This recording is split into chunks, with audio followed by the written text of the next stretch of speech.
오늘 여러분과 함께 은혜 받고자 하는 말씀의 본문은 구약 성경 열왕기하 2장 4절과 다니엘서 7장, 에베소 6장을 가지고 은혜 받기를 원합니다. 먼저 제가 여러분들 대신해서 말씀을 봉독에 올려드리겠습니다. 죄송합니다. 열왕기하 2장 4절부터 읽습니다.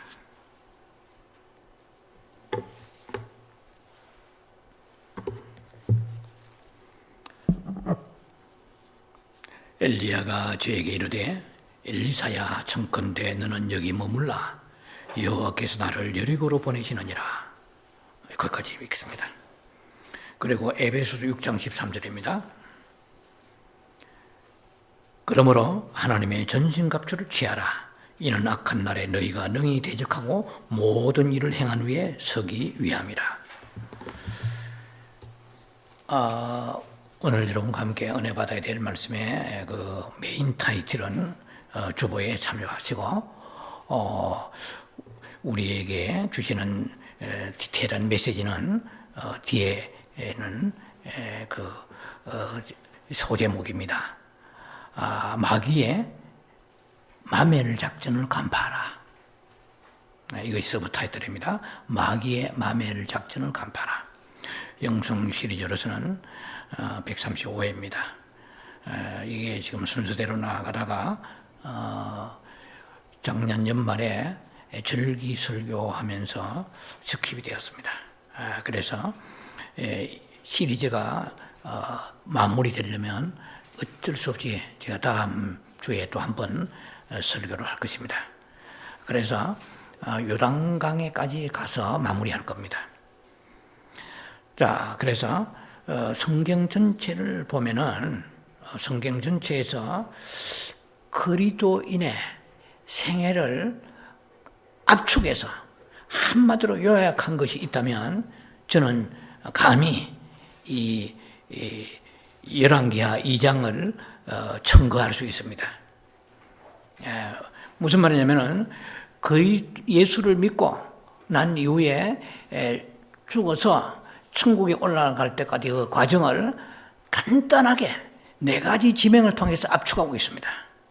아마 여러분들이 작년에 메시지를 쭉 듣다가 스킵하니까 그 사이에 연결이 안 될 것입니다. 제가 조금만 여러분들 커넥션을 시켜서 정리하고 말씀에 들어갑니다. 예수 믿는 사람들의 그 과정이 4가지로 나와 있어요. 하나는 길갈에 대한 지명입니다. 그리고 베델이 나와요. 또 하나는 여리고가 나옵니다. 그 다음에 마지막에는 요단이 나옵니다. 요단강. 이 4가지의 지명이 영적인 깊은 의미가 있습니다. 우리는 이 4가지를 이겨나가야 돼요. 이 4가지에서 싸워서 이겨야만이 본향으로 올라갈 수 있습니다. 그러면은 첫 번째 나와 있는 이 지명이 길갈입니다. 길갈이라는 것은 여호수아의 말씀에 나와 있습니다만은 수치가 굴러갔다 하는 뜻이에요. 여호수아 장군을 필두로 해서 요단강을 건넜잖아요. 그리고 맨 먼저 그들에게 난공불락의 성이 버티고 있었는데 이것이 바로 여리고 성이었습니다. 그래서 여리고 성에 직면했을 때 도대체 그 난공불락의 튼튼한 그 요새를 이길 길이 없는데 하나님께서 토탈 13번이라는 그 하나님께서 명령하셔서 13번이라는 성을 주위를 돌았던 성주위 도는 그것을 통해서 마지막에 함성을 지르고 무너졌습니다. 이것이 이제 그것은 여리고 성이고 뭐 길갈이라는 것은 그럼 뭐냐? 길갈은 수치가 굴러갔다는 뜻이에요. 그래서 수치가 굴러갔다. 이것은 골로새 2장에 나와 있습니다만은 이것은 육신의 정욕을 제어하는 것입니다. 소위 말하면 할례의 영적 의미죠. 길갈에서 이스라엘 백성을 할례를 시켰잖아요. 그래서 우리가 사단에 붙잡혀서 살았던 그 옛날의 옛 생활의 삶에서 육적 몸을 벗는 것이거든요. 예, 육적인 그런 형태에서 이제는 육체가 원하는 삶에서 종노릇 하지 말고 이제는 성령이 인도하신 대로 살아가는 그 삶을 말하는 것이죠. 그래서 첫째 길갈은 의미가 있고 그 다음에 베델이라는 두 번째 장소를 그 엘리사가 엘리야를 쫓아서 계속 여정을 진전해 갑니다. 이 베델이라는 것은 하나님의 집이란 뜻이에요. 네, 하나님의 집이라는 뜻인데 이 베델에 올라가는 상징적 의미는 하나님과 연합된 삶이요, 그리고 경배와 어떤 하나님과 교통의 삶을 말합니다. 그러니까 이 베델에 올라가기 전에 뭐가 우리가 그 염두를 두어야 되느냐면은 애굽을 염두에 둬야 됩니다. 그것은 아브라함이 흉년이 들었다든지 이런 문제가 생길 때 애굽에 내려갔습니다. 애굽은 세상을 상징하죠. 그래서 바로 여기에 있는 베델이라는 것은 그래 엘리야가 가는 곳마다 따라다니는데 그 가는 영적 여정이 네 군데였다고 그랬죠. 근데 베델은 바로 이제는 하나님을 배우러 올라가는 그런 하나님의 교통과 교제의 깊은 삶을 말하는 것입니다. 그리고 이제 아까 제가 잠깐 서두에 말씀드렸습니다만은 여리고 지나갑니다. 여리고라는 것은 여호수아 장군이 가나안에 들어갔을 때 최초로 싸웠던 그 바로 장소가 여리고입니다. 그런데 여리고에 난공불락의 그 성이 있었죠. 그래서 하나님께서 그 13바퀴를 돌게 하시고 마지막 외쳐서 무너졌습니다. 그럼 여리고는 무엇을 상징하느냐 하면 예수님을 믿고 우리가 너무 세상을 사랑하면 안 된단 말이죠. 베델에 올라가야 됩니다.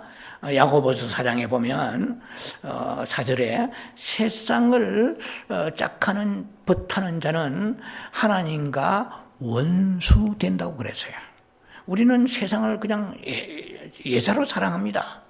예. 그러나 세상에 열심히 우리가 필요한 걸 먹고 마시고 세상을 누리고 살지라도 세상에 내 마음을 뺏기면 하나님의 사랑이 그곳에 있지 않다고 요한일서 5장 10일에 말씀하십니다.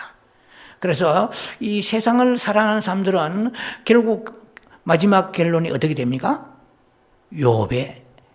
죄송합니다. 거기에 롯의 처가 되는 거야.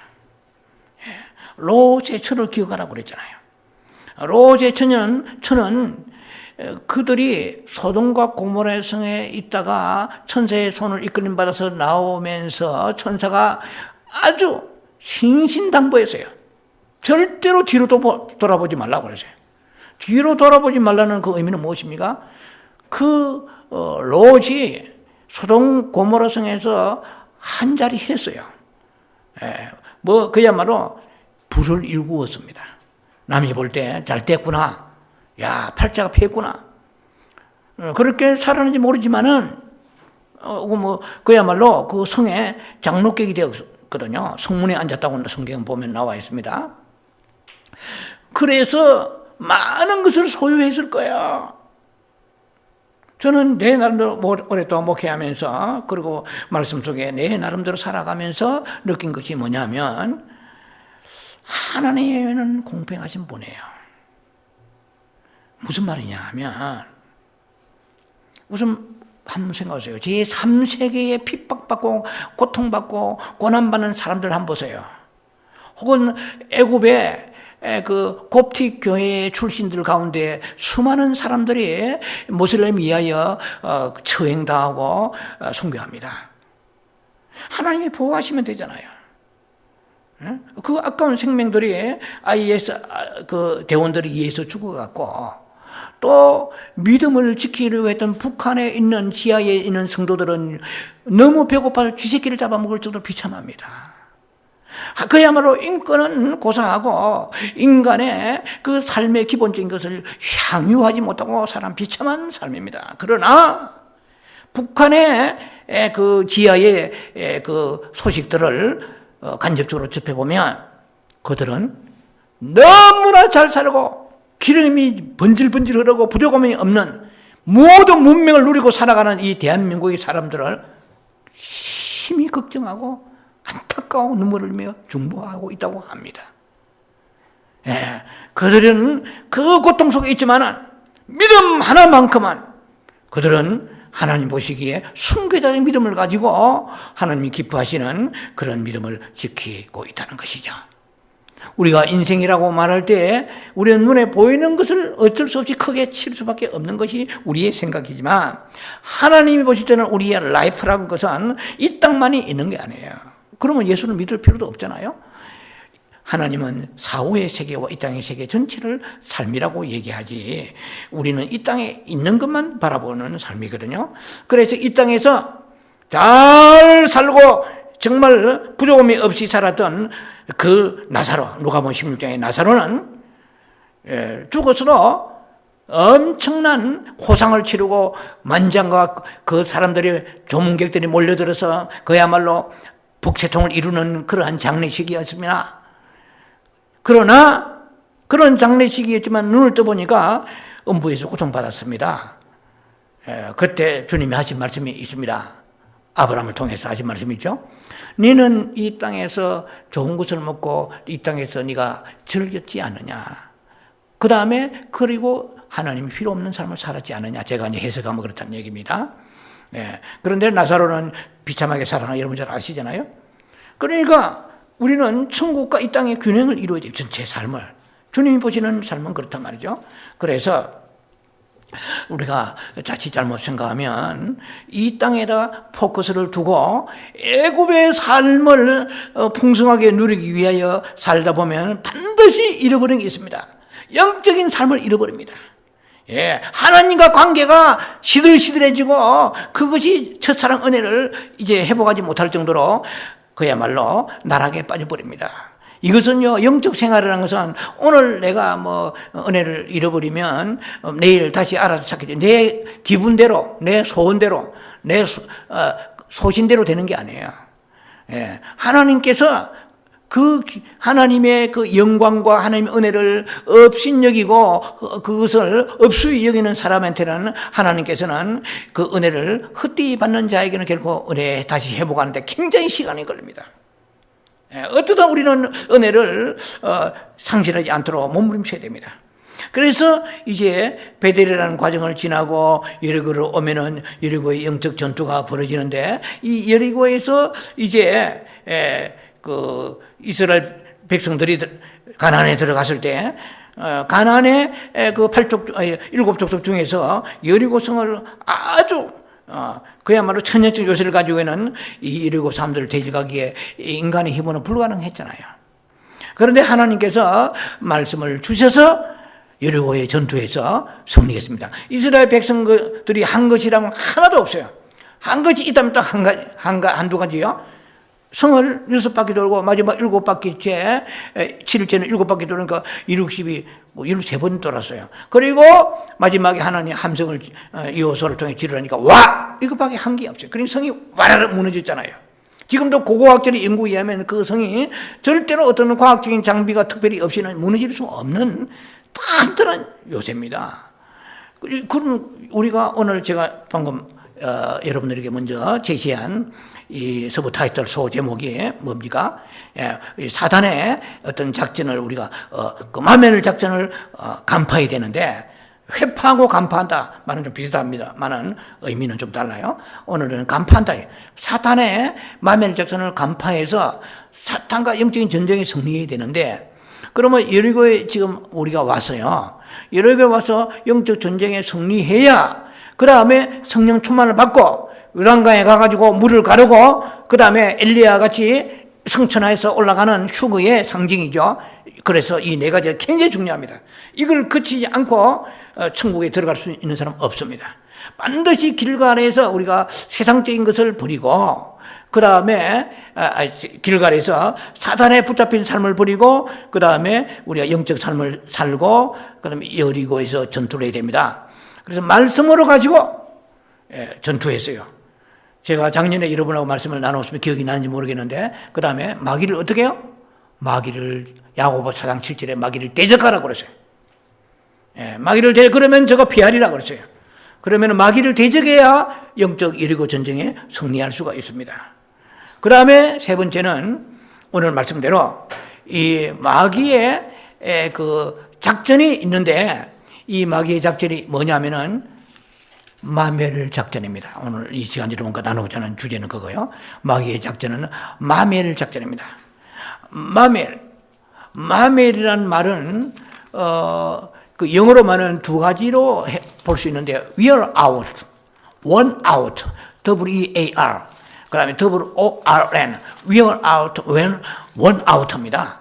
이것은 따라서 없어진다는 뜻이에요. 그 마귀가 오늘 우리들의 삶에서 목회도 그렇고, 여러분의 개인적인 영적 삶도 그렇고, 또 여러분이 개인적인 살아가는 기업의 여러 가지 생존의 삶도 그렇고, 자녀들 양육하되 그렇고, 마귀가 한마디로 말해서 손을 대지 않는 데가 없어요. 근데 마귀의 그 방법이 크게는 두 가지입니다. 하나는 충격적으로 갑자기 서더니 갑자기 어떤 임팩트를 주는 그런 경우 있지만은, 대체로 마귀는 마멸 작전을 쓴다. 마멸이라는 것은 우리 한국말로 우리 그 국어사전식으로 말하면은 같은 뜻이 동의어가 마모하다. 마모란 말 많이 쓸 거예요. 무엇이 기계가 따라서 낡아지다, 마모하다 이 말이에요. worn out, wear out. 따라서 없어지는데, 마귀가 오늘 우리들을 어떻게 해서 삼켜가느냐 하면은 서서히 우리를 마멸 작전을 통해서 우리를 자기의 부하로 휘하에 집어넣어버립니다. 마귀의 작전은 마멸 작전을 꼭 기억하셔야 됩니다. 그래서 이 마멸 작전을 쓸 때는 우리가 눈치를 채지 못해요. 내가 지금 이 사탄의 공격을 받고 있는지 잘 모를 정도로 마귀는 아주 능수능란하고 교묘합니다. 우리의 약점을 간파하고 있습니다. 그래서 마귀의 갑자기 공격하는 것을 알아요. 갑자기 생각지 않게 어려움이 확 왔다. 충격이 왔다 이 말이에요. 그러면은 깨어 있을 수 있습니다. 긴장하기 때문에 금식하든지 기도하든지 부르짖든지 하는데, 이 서서히 마멸 작전이라는 것은 여러분이 잘 아시다시피 개구리의 그 물 속에서 개구리를 서서히 삶아 죽이는 장면을 여러분들이 예화로 기억을 하실 것입니다. 온도를 30도, 50도, 70도 서서히 높여가면은 개구리는 그 물 속에서 솥단지 안에서 처음에는 몸이 아주 미지근하잖아요. 그럼 서서히 온도를 높이는 거야. 그러니까 70도, 90도, 100도 되면 안에서 결국은 잠겨 죽는 거 아니겠습니까? 거기에 적응해버리는 거예요. 자기가 죽어가니도 모르게. 그러니까 이게 마귀의 마멸 작전은 무섭습니다. 그런데 마귀의 마멸 작전을 크게 네 가지로 나눕니다. 이거 가지고 오늘 말씀 여러분들이 주제를 설정했습니다. 뭘 네 가지로 우리를 서서히 죽게 만드느냐 이 말이에요. 이것을 눈치를 채고 간파하고 그 다음에 마지막에 결론적으로 어떻게 대처할 것인가로 마무리할 것입니다. 그러면 네 가지인데요. 마귀의 마멸 네 가지인데, 맨 먼저 우리에게 뭘 마멸시키느냐 하면은 우리의 몸을 마멸시킵니다. 우리의 건강을 마멸시킨다 이 말이에요. 두 번째, 우리의 마음입니다. 세 번째로 우리의 영적 생활입니다. 네 번째로 우리의 시간을 마멸시킵니다. 꼭 기억하시기 바랍니다. 네 가지를 마멸시킨다 이 말이에요. 자, 첫 번째는 마귀의 이 마멸 작전을 간파해야 우리가 어떻게 돼요? 요단강에 가서 엘리사와 같이 그 엘리야의 옷을 받아서 능력이 임하여 물길을 치니까 막 요단강이 갈라졌잖아요. 다음 시간에 요단강 갈라지는 것은 사망을 상징하는 것인데 설교할 것입니다. 자, 그래서 이 첫 번째의 마멸 작전의 특징 중에 하나가 몸인데, 여러분들 전도서의 9장에 보면은 나와 있죠. 전도서 9장의 4절입니다. 참 아주 이거는 잘 알려져 있는 말씀의 구절이죠. 산자에 참여하는 자 중에 있는 사람이 무슨 말이냐? 지금 살아있는 자는 이 말입니다. 지금 여러분들은 저희를 보고 얘기하는 거예요. 여러분들이나 우리 살아있는 성도들을 말합니다. 산자 중에 참여하는 자가 참예. 그것은 살아서 존재하고 있다는 것이죠. 그것은 마치 산개가 죽은 사자보다 낫다라고 성경 표현합니다. 살아있다는 것이 얼마나 소망인가 그 뜻입니다. 살아있다는 것은 먹을 수 있고 볼 수 있고 잠잘 수 있고 누릴 수 있고 뭐 고통도 없는 건 아니겠지만은 살아있기 때문에 주의 이름 한번 부르는 거야. 살아있기 때문에 감사하는 거야. 살아있기 때문에 오래 사는 것이 무엇이 의미가 있겠습니까? 그만큼 더 많이 기도했다는 것이요. 오래 사는 뜻이 무엇입니까? 그만큼 많이 감사했다는 것이요. 오래 살았다는 뜻이 무엇입니까? 그만큼 사람들을 용서했다는 것이고 사람들을 축복했다는 것이고 사람들을 위로했다는 것이고 사람들을 영혼을 위하여 전도했다는 것. 살아있기 때문에. 빌리 그레암 목사님 같은 위대한 분이라도 지하에 계신 분은 그분이 뭐 낙원에 계시는 그 목사님께서 무슨 전도하겠어요? 세계의 전도왕이잖아요. 그러면 죽는 그 순간에 말문을 닫아버리고 끝나지 않습니까? 자, 그러면은 사단은 우리를 치는 방법 중에 서서히 무너지는 방법 중에 하나가 몸을 치는 거. 욥이 몸을 침을 당했고 바울이 몸을 침을 당했습니다. 그래서 수많은 성도사들과 주의 종들과 또 성도들 가운데서 충성하고 봉사하려는데 몸이 망가지면 끝나는 거야. 뭐 아주 쉽게 어떤 제가 존경하는 한국의 유명한 영성하시는 분이 계세요. 그분 돌아가셨습니다만은 그분은 수도원 운동했던 분이에요. 그분이 한 20년 수도원 하시고 이제 좀 오래 장수하셨는데 그분이 말년에 하신 말이 딱 한마디 있어요. 아주 쉬운 말이에요. 늙으니까 병드니까 별 수 없다며. 간단해요. 뭐 굉장히 뭐 깊은 심오한 말이 나올 것 같아서 간단해. 별 수 없는 거예요. 왜? 하루 움직이면 살날 들어누워 있어야 되니까. 그래서 우리의 건강을 치면은 저도 마찬가지입니다. 저도 건강 쓰러지면은 강단에 못 써요. 30년 전에 죽을 것을 하나님 살려주셔가지고 그나마 3년 동안에 복음을 전했어요. 생명이 있으니까 전하지 내 생명 끝나면은 내 영혼도 거기 스탑됩니다. 그래서 사단은 몸을 치면은 어떻든 간에 사회 갈 수가 없잖아요.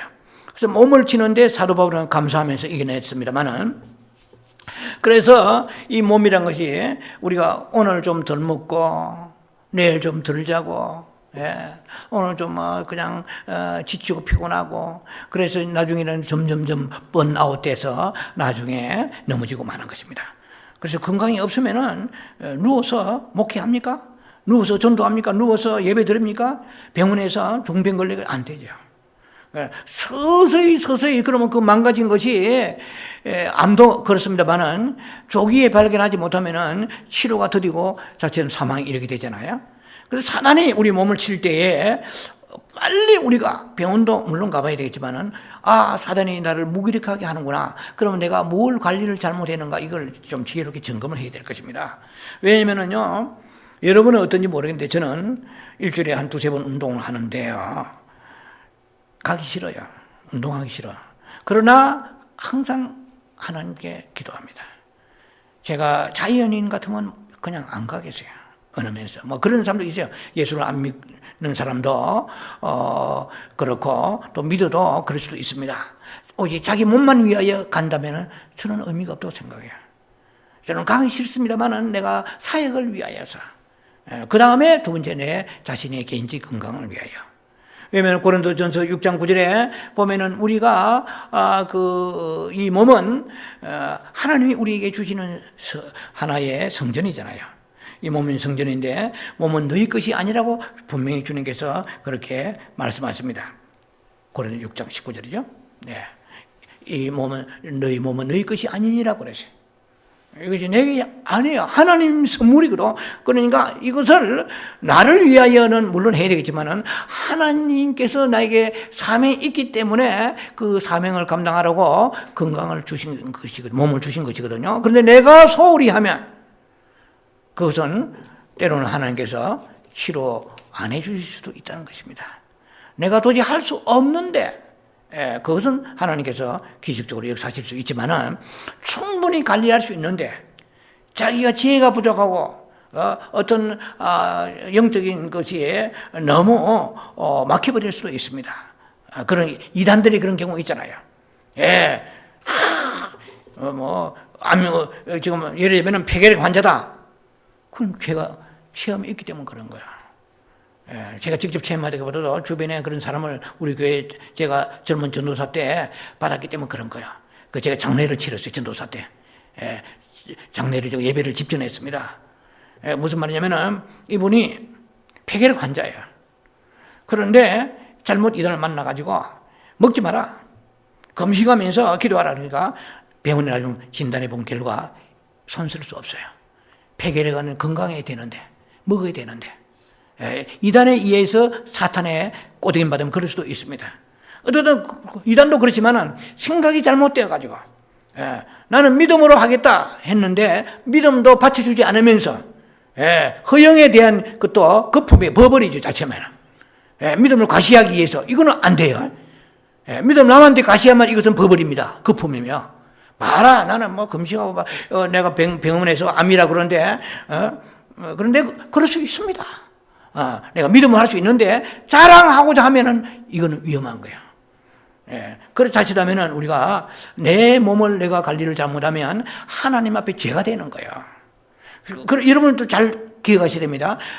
그러면 목사님 우리 몸이 그렇게 중요하면 오늘부터 정말 영양가 있는 거 해가지고 식단을 찾아서 몸이 우상되면 안 돼요. 또 하나님의 사명을 감당하기 위해서 이 건강 주시니까 더 혈기 내고, 그래 금식하면은 혈기 안 나오잖아요. 몸이 약하니까. 그런데 건강이 회복되니까 금식할 때는 꼴꼴해서 그때는 뭐 성질도 안 내더니 사람 죽었나 보다 하더니 매술 들어가고 음식이 곡기가 들어가니까 옛날기 그대로 튀어나오는 거예요. 이게 아니에요. 우리가 우리 몸을 건강 주신 것은 이 자아는 죽고 이 몸을 가지고 주의 영광 위해서 더 감사하고 더 기도하고 해야 되는데 그 건강 가지고 옛날에 몸이 아플 때는 골프는 골자도 안 들어가더만 건강이 회복되니까 죄악을 향하여 손살까지 나간다 그러면 하나님이 주시는 그런 원래 우리 건강의 목적하고 틀리잖아요. 그러면 하나님께로 지질 수도 있습니다. 그건 우리 아셔야 돼요. 건강 관리를 잘해야 되는데 철저하게 되는데 그것이 우상화되거나 죄를 짓는 데 쓰는 도구 되어서는 그것이 우리의 의의 병기가 되어야 되는지 이것이 죄악의 육체의 병기가 되어서는 안 될 것입니다. 그 다음에 두 번째 사탄이 우리에게 마멜 작전, 소위 wear out, one out, 서서히 마모시켜 달아서 없어지게 하는 거예요. 이것은 달아서 없어지는데 별 못 느낀다는 것이 특징이 있다는 것입니다. 마음이죠, 마음이 엘리야 정오군 같이 서서히 자기도 모르게 침체되어 버리면 나중에 그 기한은 로뎀나무 안에 들어가서 죽기를 작정하는 수준까지 오게 되는 것입니다. 그래서 마음이 오늘 답답하구나. 그러면 내가 마음이 좀 뭔가 굴굴하다. 마음이 뭔가가 내가 그 우울증 같은 게 오고 부정적이 되고 왜 마음이 이렇게 기쁨이 없지 뭐 이렇게 생각해서 자꾸 다른 방법을 통해서 그것을 메꾸려고 하는 것도 제가 볼 때는 그는 좀 현명한 방법이 아닙니다. 영적으로 침체되고 있다. 뭔가 사단이 지금 공격받고 있다는 것이죠. 그래서 마음을 뺏기면 다 뺏기는 거예요. 잠언서 4장 23절에 너희가 물어 지킬 만한 건 돈을 지키고 뭐 다른 거 많이 가정 지키고 뭐 건강도 물론 지켜요. 그러나 마음이 우리가 그 생명이 거기서 난다고 그랬거든요. 그래서 이 마음을 뺏기면은 다 뺏깁니다. 좀 첫 번째 예를 들어서 건강을 지키라고 그랬잖아요. 그럼 여러분 건강을 지켰습니다. 운동도 하고 그야말로 절제된 생활하고 규칙적인 생활을 했습니다. 주를 위해서 살겠다고 하는데 몸은 지키는데 마음은 못 지키다면 이게 문제 있는 거야. 몸은 피동피동하고 건강합니다. 모든 것이 완벽하게 그 건강이 체크업이 되는데 마음이 기쁨이 없고 소망이 없는 거야. 사단은 이제 마음을 칩니다. 그 마음을 칠 때 생각이 마음으로 내려가기 때문에 이것은 굉장히 우리가 영적 의미에서 기초 영성에 나오는 얘기 조심해야 됩니다. 이 생각이 마음으로 타고 내려가서 가룟 유다가 예수를 팔았잖아요.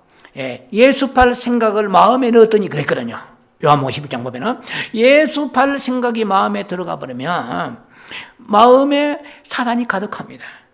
그러니까 우리의 생각은 항상 이것은 이 수 없는 사단에 공격하는 그런 잡념의 방입니다.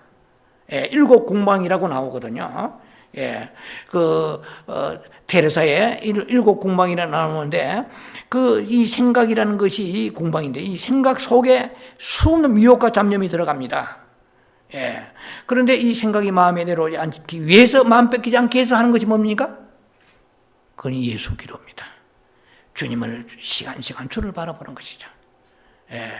아빌라 테레사의 얘기를 제가 잠깐 언급했습니다. 그래서 주님만 바라보고 그래서 이것을 순간순간 마음 뺏기지 않기 위해서 몸부림쳐야 됩니다. 안 그러면 여러분들이 알지도 못하는 사이에 사단이 우리를 공격하면은 생각이 무방비 상태의 마음으로 내려와 버리면 마음이 점령당합니다. 그래서 마음을 뺏기면 다 뺏긴 거예요. 자, 그래서 마음 관리를 잘 해야 됩니다.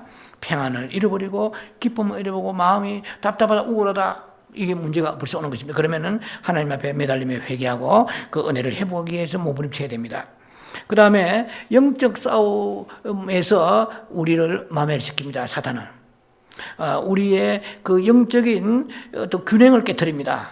그래서 여러분들이 지금 한번 점검해 보세요. 성경을 보기 싫어. 벌써 그건 문제가 온 겁니다. 그게 있을 거예요, 분명히 지난주도. 성경을 보기 싫어요. 그 다음에 기도가 내 마음에 욕구가 사라지는 거야. 기도가 싫어지는 거야. 성경 열지도 않고 한 주간 보내버려요. 이것은 여러분들은 지금 사탄에 의하여 마멸 작전에 말려 들어가고 있다는 증거입니다. 그리고 봉사하고 하나님이 나라 일을 하는 것이 그것이 이상하게 싫은 거야. 점점점 손이 묻어지는 것입니다. 휘장도 싫고 아버지 나라에 자신을 위해서는 막 사는 거예요. 열심히 사는데 하나님과는 점점점 거리가 멀어지는 거야. 하나님의 사랑이 점점 희석되는 거거든요. 이렇다고 그러면 사단이 지금 여러분의 손을 댄고 있습니다. 그것은 벌써 사단의 마멸 작전에 여러분들이 함락되어 가고 있고 점유되어 가고 있다는 증거라는 것입니다. 그 다음에 사단이 우리에게 마멸 작전을 네 번째입니다. 마지막에 네 번째는 뭐냐 하면은 우리에게 시간을 마멸시킵니다. 원아웃, 시간을 서서히 갈아서 시간을 뺏어가는 것입니다. 깨어있지 않으면은요 절대로 안 됩니다. 제가 경험해보지만은요, 아차하는 순간에 사단은 내 시간을 뺏어가 봅니다. 그래서 성경에 보면 에베소서 5장 16절입니다. 516이요. 에베소 516. 에베소 5장 16절에는 세월을 아끼라. 때가 악하니라 그랬어요. 무슨 말이냐? 세월을 아끼라 할 때 헬라어 원래 의미는 시간을, 기회를 돌려받아라 이런 뜻입니다. 좀 굉장히 깊은 의미 있습니다. 무슨 말이냐? 사단에게 빼앗긴 시간을 찾아라, 찾아 먹어라, 회복하라 이 말입니다. 여러분 우리가 그런 거 회개해야 됩니다. 아버지 그냥 직장에 퇴근하고 아니란 생각으로 저녁에 TV 한 프로 몇 프로 보고 그 다음에 잡담하다가 아무 생각 없이 성경도 별로 깊이 보지 기도도 못하고 그런 사단의 마멸 작전에 자칫하면 들어갈 수 있습니다. 왜? TV 보는 데는 드라마 보고 인터넷 하는 데는 정신없이 시간 30분, 1시간, 2시간을 날려보내면서 10분, 20분 기도도 옳게 못하고 성경 안 본다고 그러면은 지금 사탄의 마멸 작전에 시간을 뺏기고 있는 거죠. 때가 악하다 이 말은 뭡니까? 마지막 때가 되면 될수록 너희들의 시간을 뺏어갈 것이다. 바쁘게 만들 것이고 그리고 엉뚱한 데 너희들 마음을 뺏어가지고 취미를 붙여서 거기에 홀랑 빠져버리게 할 것이다. 그러니까 TV를 저는 보는 거 악하다고 생각지 않습니다. 그 선악 개념에 그걸 보는 건 아니고요. 깨어서 보는 거하고 그냥 보는 거하고 천지 차이입니다. TV를 만약에 깨어서 본다고 그러면요, 뉴스 절대 오래 안 봅니다. 착착착 넘겨버려요. 나 일에 왜 그리 관심이 많습니까? 그래, 딱 필요한 것, 그러면은요, 기도 제목을 삼아야 돼요. 여러분에게 꼭 제가 여러분에게 어드바이스 하고 싶습니다. 여러분이 남의 불행을 즐기면 하나는 악한 자입니다. 예, 수많은 사람들이 이 IS라든지 아니면 어떤 테러 이에서 죽어간다든지 화재가 난다든지 불행한 사람 보면은 그냥 안 됐다 어쩔줄하고 나는 그렇게 안 됐으니 다행이다 하고 하면 안 돼요. 그렇잖아요.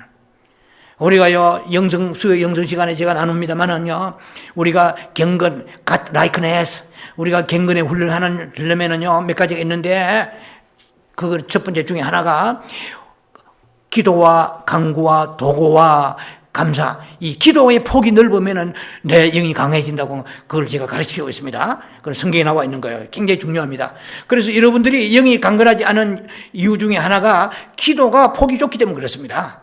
성경은 기도가 강건하면은, 기도가 폭이 넓으면은 우리의 그 경건이 훈련된다고 성경 말씀하시거든요. 그러니까 우리가 무슨 사건이든 간에 그 불행한 사건을 보면 우리가 중보를 하세요. 그러니까 하늘에 상급도 있고, 그 하늘 기뻐하시잖아요. 내 영혼도 유익되고, 그리고 내 영도 강건합니다. 그래서 늘 깨어있는 사람은 사람을 만나도 쓸데없는 얘기를 가지고 영양가 없는 얘기를 오랫동안 물고 늘리지 않아요. 쭉 기도한 사람은 집사님, 권사님 감사합니다. 네, 우리 기도하셔야죠. 이렇게 해야 되는데 자기도 모르게 처음에는 결심했다가 중간에 대화 중에 기도를 놓쳐버리니까 그 30분, 20분 해야 될 것이 3시간씩 가가지고 이거는 사탄에게 벌써 마멜 작전에 이 시간을 뺏기고 있는 거예요. 제가 이 신앙생활, 영성생활 하면서 느낀 것이 우리의 영적인 싸움은 무엇입니까? 이것은 시간과의 싸움입니다. 예, 헛된 시간을 뺏기지 마세요. 그렇다고 이런 말을 할 수 있죠. 목사님, 시간을 안 뺏긴다고 그래도 남은 시간을 할 일이 없네요. 이게 보통 문제 아니에요. 시간이 많아 타락합니다. 그러니까요, 우리가 목회자나 성도 간에 시간 남는 시간을 그 시간에 내면 기도하고 침묵 기도하고 묵상 기도하면서 주의 이름 부르면서 우리는요, 예수 기도 있잖아요. Jesus prayer. 정말 안 되면은 Son of God, the Lord Jesus Christ, have mercy on me, a sinner. 한번 해보시라고요. 주 예수의 나를 불쌍히 여기옵소서. 그러니까 정말 기도가 안 되는 사람은 이 기도는 굉장히 파워풀합니다. 예, 중이 너는 연부를 한단 말이에요. 중들은요, 우리보다 나아요. 어느 면에서 제조하지만 계속 24시간 연부를 해요. 새벽 4시부터 일어나가지고. 근데 예수 믿는 사람은 잠깐 기도하고 입 싹 닦아버리고 이렇게 영적 전쟁 이길 수 있습니까? 예, 그래서 생긴 말이 무엇입니까? 너는 이 연부라라. 이 김 목사는 감히 여러분의 말씀 드리고 싶습니다. 너는 이 예수 기도하라. 주 예수여 나를 불쌍히 해주옵소서. 그러니까 목사님 그 기도가 전부입니까? 아니에요. 기도는 많습니다. 그러나 이것은 소위 말하면 프라이머리 프레이어입니다. 이거는 가장 본질적인 기도입니다. 여러분들이 샤워할 때라든지 머리 생각 속에 샤워하면서도 온갖 우주를 한 바퀴 도는 사람 있잖아요. 예? 그러니까 이 머리통은 항상 미혹에 가득 찼습니다. 예, 7궁방에 한 궁방을 차지하고 있거든요. 예, 이것은 아빌라 테레사 같이 7궁방이 한 궁방이거든요. 생각이 들어오는 거예요. 이길 수 있는 길이 있습니까? 저도 못 이깁니다. 예, 내 생각 들어온 것을 제가 쫓아낼 수 없어요. 이미 들어버린 생각을. 예수 기도하세요. 하나님 아들 주 예수 그리스도여 나를 불쌍히 주옵소서. 이 죄인을 불쌍히 주옵소서. 주 예수여 나를 불쌍히 주옵소서. 이것은 우리가 만든 기도가 아닙니다. 이것은 성경에 있는 누가복음 18장 13절로부터 나와 있는 말씀 기도죠. 이것은 유명한 세계적인 영성가들이 20년 30년 그들이 동굴 속에서 아니면은 그들이 사막 속에서 기도하던 그 기도의 하나의 흐름입니다.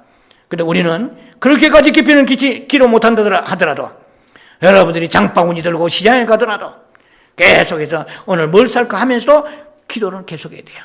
주 예수에게 기도하면은 우리를 세상에 있는 이 흘러가는 웨이스트 되는 이 쓸데없는 이 시간을 낭비하지 아니하고 우리를 깨워주어서 헛된 세상의 생각도 뺏기지 않을 뿐만 아니라 우리의 영을 계속해서 킵할 수 있는 거예요. 계속 보존은 굉장합니다. 여러분도 냉장고에다가 음식 넣어보세요. 그 냉장고 음식 넣으면 제가 알기로는 그렇습니다. 아무리 최고의 냉장고라도 썩은 음식이 새로워지지는 않습니다. 썩은 음식은 그 상태에서 조금 유지는 될 거예요. 좋은 냉장고는. 그래서 우리가 이 영적인 이 기도에 들어가지 않으면은 유지가 되지 않습니다. 그나마 계속해서 그 스텝을 유지하려고 그러면은 깨어있어야 됩니다. 깨어있으면 어떻게 합니까?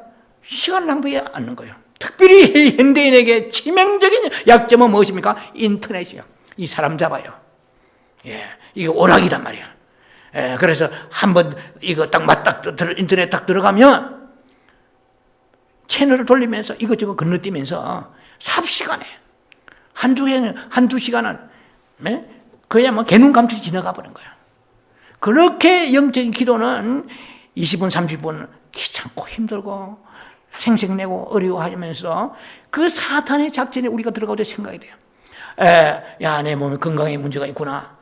내 마음이 요즘 왜 답답하고 우울증이 오고 부정적이고 낙심되고 왜 마음에 무기력하지. 그 다음에 내가 왜 하나님을 섬기는데 옛날에 그 참 즐거워했거든요. 교회 봉사하고 막 룰루랄라고 즐거워하는데 요즘에는 할 땐 나도 뭐 입이 툭 튀나오고 불평이 되고 하기 싫고 뒷걸음치고 왜 그런가. 말씀도 멀어지고 기도도 멀어지는가. 이건 위기가 온 것입니다. 하나의 크라이시스입니다. 크라이시스. 이것은 하나의 리스크, 위기가 온 거, 데인저러스입니다. 위기가 온 거예요. 그거는 그 상태 그대로 가잖아요. 그 상태 그대로 유지하면은요, 절대로 마지막에는 우리가 함락됩니다. 일어서서 회복하지 못할 정도로 치명적인 어떤 어려움 속에 우리가 직면하게 되는 것이죠. 그래서 오늘 이 말씀을 듣는다는 것은 무엇입니까? 어제도 오늘도 며칠 전에도 내가 그런 현상이었구나. 왜 말씀가 멀어졌지? 왜 내가 무기력해졌지? 왜 내가 하나님을 섬기는데 뭐 이렇게 별로 그렇게 역동적이고 능동적이 아니지? 이런 것들을 예사로 보면은 여러분은 여기서 회복하기가 힘듭니다. 빨리 그것을 우리가 간파해야 돼요. 사탄이 손을 대고 있구나. 이걸 알라고 제가 여러분에게 이 말씀을 나눈 것입니다. 그러면 이것을 간파해야 돼요. 간파하지 않으면은 그대로 나중에는 서서히 소단에 들어있던 개구리와 같은 그러한 사망의 현상에 이르게 되는 것이거든요. 그래서 특히 마지막에 시간 관리를 철저히 해야 됩니다. 자, 그러면 제가 이제 결론적으로 말씀을 드리자면, 그러면 첫째로 두 가지를 제가 말씀드리고 결론을 맺겠습니다. 첫째로 우리가 사단의 마매를 작전을 일단은 하나님 앞에 기도해야 됩니다. 아버지, 이 감각을 가지고 분별할 수 있는 은혜를 주옵소서. 어느 날 우리는 이렇게 하기 쉽습니다. 우연히 그렇겠지. 오늘 컨디션으로 갖다가 자꾸 넘기잖아요. 말씀 보기 싫으니까, 오늘 안 보면 내일 보지. 이렇게 하잖아요. 오늘 성경 안 본다고 죽나? 당장? 그럼 별로 기도할 것도 없고, 어려운 것도 없는데, 집사님 왜 기도 안 하십니까? 그러니까, 별로 기도 제목이 없습니다. 그런 사람도 있어요, 혹시. 그것은 뭐냐면, 기도의 맛을 잃었다는 것이죠. 하나님과 가까이 하는 맛을 잃어버렸다는 것은 이미 그것은 사단이 쐐기를 받고 있다는 것입니다. 사탄은 이렇게 끌끌 웃으면서 너는 나의 이제 포로가 되었다는 것이죠. 너는 나의 수하에 있다. 왜? 네가 지금 내가 너를 접근해 가지고 하나님을 섬기고 영적 생활에서부터 기도와 말씀, 봉사, 충성, 그리고 건강이 무너진 데 보고 자꾸 어디에 영양제는 찾고 약이나 먹고 돌아다니고 병원에만 쫓아다니지. 병원도 필요합니다. 그런데 병원에 가도 특별한 병명이 안 나와. 그리고 정신과 이런 의뢰를 해봐도 별 문제가 없다고 하는데 불구하고 나는 죽을 지경이야. 의욕이 없고 의욕상실이야. 나태하고 정말 우울증이 오는 거예요. 세상 살맛이 전혀 없는 거예요. 우울증의 마지막 결론은 수이사이드입니다. 수많은 사람들이 이 시대의 우울증 환자입니다. 그 우울증 환자들이 마지막에 선택하는 것은 죽음의 길이잖아요. 그러니까 초기에 우리가 발견하는 그 목회자의 이 메시지가, 선지자가 무엇입니까? 선지자, 선견자입니다. 이것은 미리 보고 여러분들과 나눈 것입니다. 여러분이 다 경험하고 다 알고 난 뒤에 그 뒤에 뒷북지고 따라가는 게 목회자가 아니에요. 목회자는 항상 앞에서 갑니다. 여호수아가 앞에 서듯이. 앞에 서야지 성도 무너지는 것이지 뒤에서 쫄랑쫄랑 따라가는 것이 아니잖아요.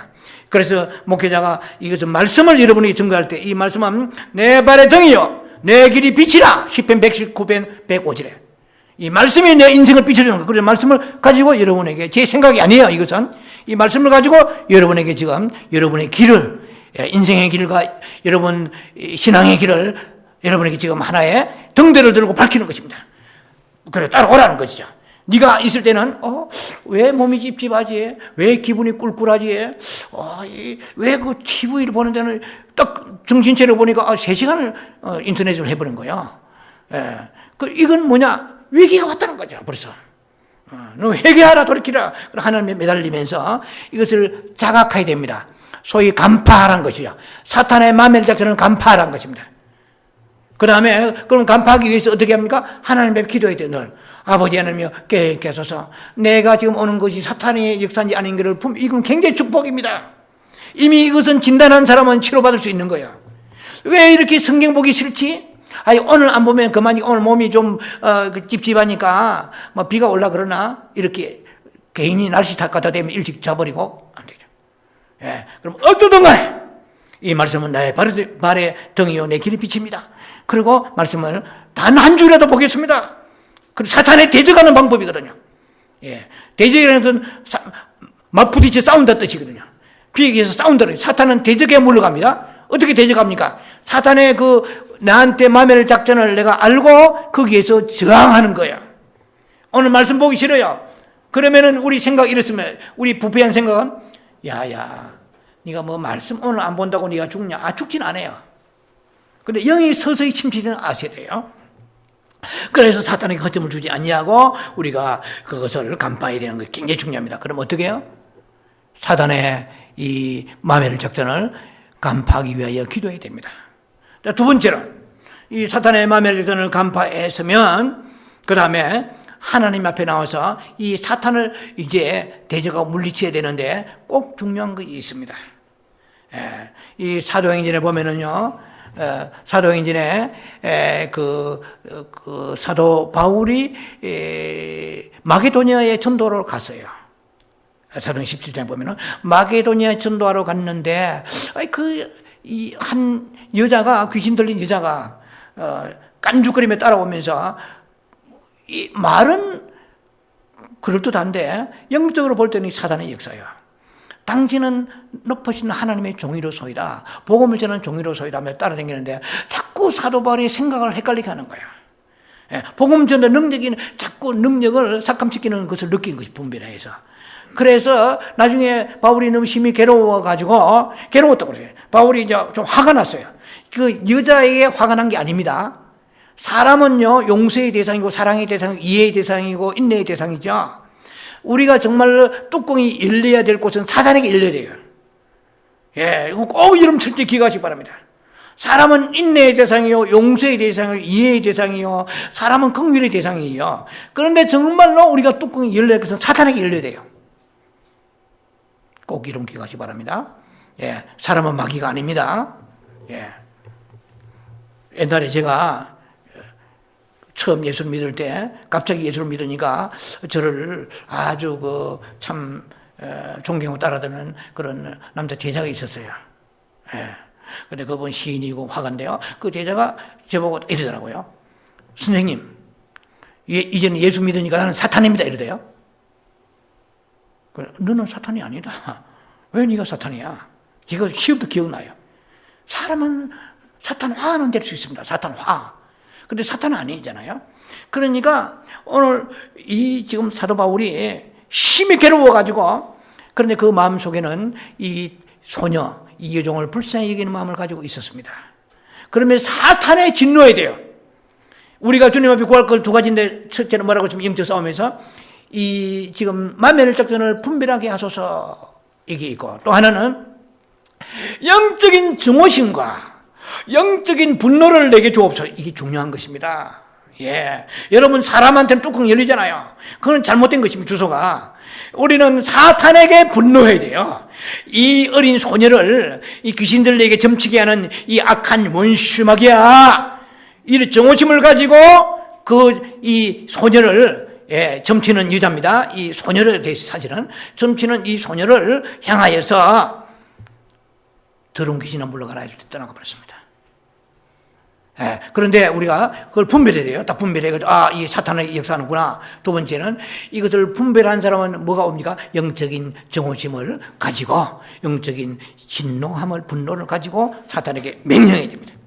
예, 꾸짖고, 질책하고, 책망하고 거절하고 명령할 때에, 그럴 때에 비로소 우리에게 뭐가 나갑니까? 영적인 파워가 나가게 됩니다. 예. 그렇지 않고 우리가 사탄이 얼마나 우리를 괴멸시키는지, 하나님의 원수잖아요. 우리가 예수님 사랑하십니까? 그러면 예수님을 사랑한다면 예수님을 가장 대적하던 악한 원수마귀, 지금도 하나님을 대적하잖아요. 예수님의 원수가 우리의 원수라는 것을 알아야 돼요. 예, 그 의식을 가져야 돼요. 우리는 막연하게 그냥 사탄을 이렇게 생각 없이 쫓는 거, 허공에다가 이 주먹질하는 것입니다. 허공에 대고 소리 지르는 것이에요. 그럼 마귀가 안 나갑니다. 여러분요, 마귀를 아무리 쫓아도 안 나가는 이유가 뭔지 아세요? 예, 그것은요, 이런 확신과 믿음이 없기 때문에 그렇고, 그 다음에 마귀를 향한 분노와 종호심이 있어요. 우리 집안을 마귀하고, 자녀들을 건드리고, 내 기업을 건드리고, 교회를 건드리고, 악한 원수 마귀야. 이게 진노가 있어야 되는데, 사도행전 19장 말씀처럼, 서게와의 7 아들이 있었어요. 서게와 7 아들이 있었는데, 제사장입니다. 근데, 바울이 손수건 던지고, 앞치마만 던지니까 병이 떠나가고, 또 예수 이름으로 맹하는 귀신 떠나가거든요. 그러니까, 그대로 흉을 내가지고, 바울이 전한 예수 이름으로 나도 빙자해서, 귀신아 떠나가라 했거든요. 그러니까 그 귀신들이 뭐라고 얘기했는지 획 돌아서더니, 그 귀신 들린 사람이 돌아서더니 뭐라고 얘기했냐면은, 내가 바울도 알고 예수도 알거니와 니는 어느 놈이냐, 누구냐 이 말이야. 그러면서 그냥 가시면 다행인데 달라들어가지고 몸을 상했다고 성경에 나와 있습니다. 얼마나 몸이 쥐어 뜯기는지, 7 아들이 귀신한테 쥐어 뜯기는지 홀랑 벗고 도망갔다고 성경되어 있어요. 사도행전 19장 보세요. 그래서 여러분들도 귀신은 정말 예수님의 원수입니다. 철천지 원수입니다. 하나님의 원수입니다. 십자가에 매달았습니다. 지금도 우리를 공격합니다. 여러분들이 그냥 우연히 뭐 어렵다는 거 아니에요. 그것은 여러 가지 이유 있지만 사단의 배후에서 엄청 공격합니다. 그럼 사단을 쫓아내는데 그냥 나가라. 젠틀하게. 니 안 나갈래? 나가겠습니까? 정오심을, 영적 정오심을. 근데 정오심이 생깁니까? 왜 안 생깁니까? 너무 오랫동안 사단하고 친구가 됐기 때문에 그래요. 너무 오랫동안 사단과 나도 모르게 아주 서로 친근감을 가지고 사단인지 뭔지 몰랐다 이 말입니다, 이게. 그러니까 그야말로 동아리해 버렸어요. 그러니까 사단에 대해서 분노가 없는 거예요. 이걸 정말 영적인 분노를 하나님이 구하시기 바랍니다. 주여, 영적인 거룩한 분노를 주옵소서. 거룩한 하나님의 정오심을 주옵소서. 이 사단이 교회와 내 가정과 내 영혼을, 민족과 국가를 아버지 회파하고 있나이다.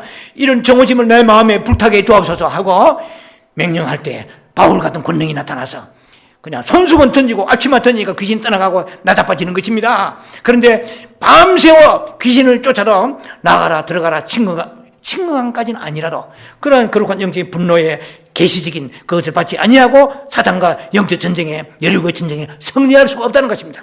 이 여리고의 전쟁에 승리해야 잃었던 것을 시간도 빼앗기고 몸도 빼앗고 마음도 빼앗고 그럼 여러분 좋아질 것입니다. 회복될 것입니다. 소망이 넘치는 것이 말씀입니다. 한번 해보세요. 적응해보세요. 그러면 여러분들이 회복되어서 간증할 것입니다. 하나님의 영광 돌릴 것입니다. 그렇게 해야만이 요단강 가서 그 다음에 물을 치면서 물이 갈라지니 말든지 할 거 아닙니까? 여기에서 여리고의 전투에서 승리하지 못하면 요단강 못 갑니다. 여기서 승리해야 돼요, 지금. 이게 지금 우리는 영적인 전쟁의 현장에 있는 사람들입니다. 사단의 마멜에서는 간파하시고, 그 다음에 영적인 거룩한 분노와 거룩한 정으로서 사단을 명령하여 사탄에게 우리가 지금 빼앗기던 모든 것을 회복하는 역사가 나타나서 이제는 요단강 서서 담대하게 엘리야가 성찬한 것 같이 우리는 앞으로 주 예수 오실 때에 하나님 앞에 이제 올라가는 그런 축복, 휴거되는 축복까지 있기를 주의 이름으로 축원합니다. 기도합니다. 자비하신 아버지 은혜를 감사합니다.